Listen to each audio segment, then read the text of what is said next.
तो मैं वापस से आ गई। अगर आप लोगों ने इससे पहले का पॉडकास्ट नहीं देखा है तो सबसे पहले इससे पहले का मेरा पॉडकास्ट बिल्कुल देखिए।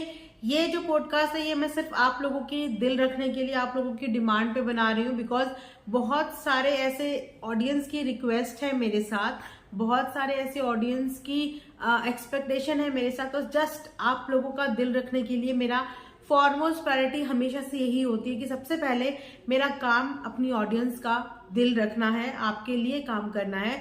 तो आप लोगों ने बहुत सारी डिमांड की थी, मुझे पर्सनली इंस्टा पे मैसेजेस आए कि जिस तरीके का जनाब एंड मैडम की फैमिली में चल रहा है ना, उस पर मुझे एक पॉडकास्ट बनाना चाहिए। तो जी हाँ, आप लोगों ने कल का उनका व्लॉग देखा ही होगा। व्लॉग को छोड़िए, मारिए गोली।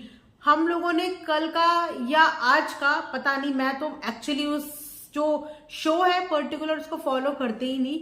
मैं एक्चुअली रियलिटी शो से ना मेरा विश्वास ही उठ गया है, फ्रेंकली स्पीकिंग। मतलब आज से आई थिंक 1 साल पहले या 2 साल पहले मेरा रियलिटी शोज के ऊपर से विश्वास ही उठ गया है, बिकॉज रियलिटी शोज की इतनी रियलिटीज मेरे सामने आ गई हैं कि मुझे अब इनके ऊपर कुछ भी विश्वास नहीं रहा है। बट स्टिल अभी ऐसी बहुत सारी ऑडियंस है जो रियलिटी शो से कनेक्टेड है और अपने एक पर्टिकुलर फेवरेट कंटेस्टेंट से कनेक्टेड है।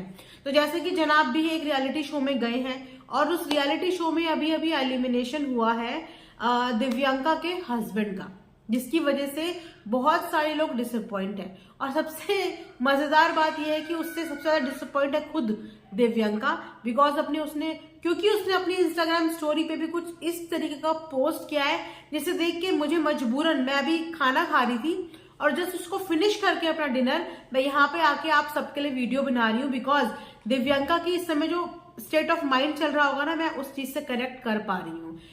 ये अक्सर बहुत सारे लोगों के साथ होता है, जो डिजर्विंग कैंडिडेट होता है वो हमेशा कहीं ना कहीं पीछे रह जाता है, और जो अनडिजर्विंग बंदा होता है वो हमेशा दौड़ में आगे शामिल हो जाता है। तो कुछ उसी तरीके का माहौल है जनाब एंड मैडम की फैमिली में। दिव्यांका के इस पोस्ट से क्लियरली तो कुछ उसने बोला नहीं, बट समझने वालों के लिए इशारा ही काफी होता है कि वो इस चीज से बहुत ज्यादा डिसअपॉइंट है। 16 नंबर यानी कि 16 स्कोर करने वाले जनाब ऑडियंस के वोटिंग के बेस पे क्लियर हो जाते हैं। एवरी वीक अपनी वही पुरानी घिसी पिटी बॉलीवुड परफॉर्मेंस के बेस पे क्लियर हो जाते हैं, और वहीं पे एक दूसरा कंटेस्टेंट जो बहुत विभिन्न प्रकार के परफॉर्मेंस देता है वो सरवाइव नहीं कर पाता। तो what kind of a reality show is this? ऐसे रियलिटी शोज को मैं पर्सनली खुद भी पसंद नहीं करती, इसीलिए मैं देखती ही नहीं। लेकिन क्योंकि मेरा काम रिव्यूज देना है और मैंने बोला कि मैं रिव्यूज दूंगी, तो मैं रिव्यूज हर चीज पे देने के लिए मुझे खुली आजादी है। और इस तरीके के रिव्यूज, मतलब इस तरीके की हरकत, this is non tolerable. Just because you are a social media person, और आजकल हर किसी बॉलीवुड, टॉलीवुड और हर किसी टीवी इंडस्ट्री को एक सोशल मीडिया इन्फ्लुएंसर की जरूरत है, जो उनकी टीवी इंडस्ट्री को, जो उनके चैनल को साथ साथ अपने चैनल के साथ साथ प्रमोट कर सके। उसकी वजह से आप किसी भी डिजर्विंग कैंडिडेट को एकदम से बाहर कर सकते हो। तो ये तो किसी भी तरीके का टैलेंटेड शो ही नहीं हुआ।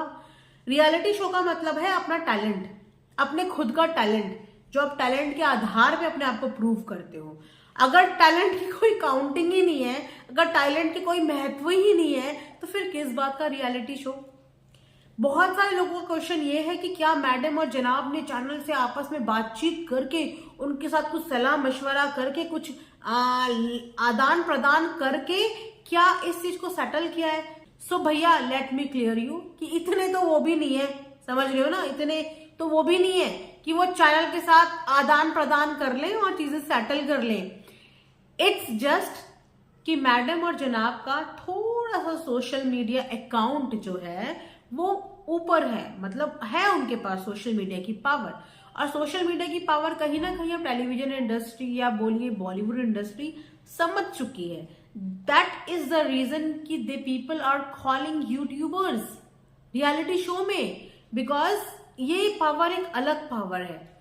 सो this could be the reason कि जनाब को इतना ज्यादा महत्व दिया जा रहा है, हालांकि उनके अंदर ऐसी कोई क्वालिटी नहीं है। मैं यहाँ पे बिल्कुल अनबायस्ड होके बात करूंगी, क्योंकि क्वालिटी अगर बात करूं तो उनसे ज्यादा जो डिजर्विंग लोग थे ना वो आउट होते हुए नजर आए हैं, and this is really disappointing.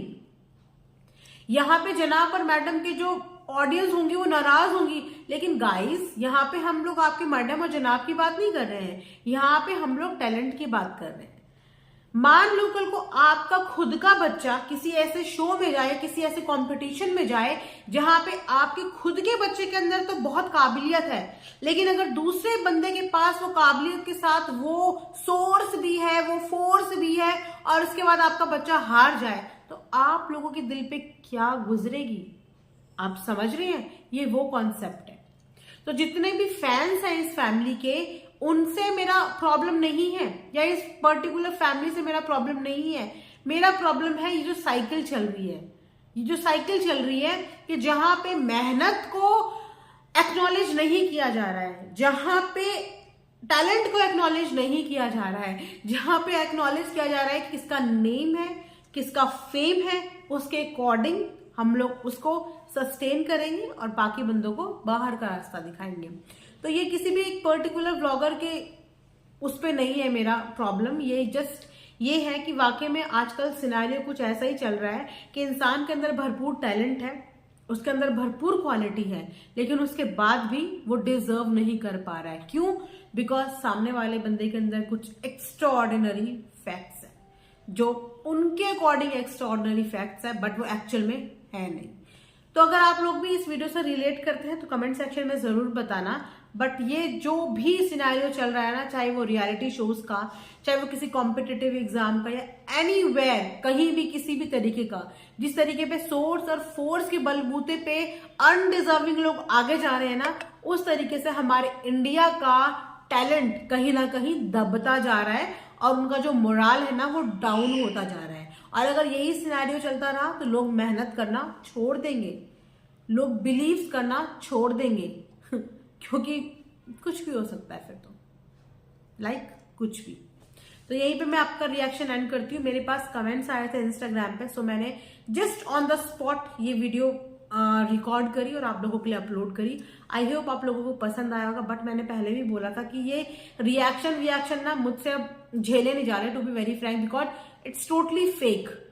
आप सच बोलो तो भी आप ट्रबल में हो, आप झूठ बोलो तो आपकी खुद की आत्मा गवारा नहीं करती। तो ऐसी चीज से ना मैं दूर होना चाहती हूँ। तो इसीलिए आप सबका मुझे सपोर्ट चाहिए कि मैं कोई जो नया चीज स्टार्ट कर रही हूँ अपना, आप लोग उस चीज पे मुझे सपोर्ट करें। इससे पहले मैंने अपनी एक रिव्यू वीडियो डाली है, आप लोग प्लीज उस वीडियो को सपोर्ट करें। और ऐसे फेक और ट्रबल वाले लोगों के बारे में मैं कुछ नहीं कह सकती। Well, thanks for watching earth mom Dehradun.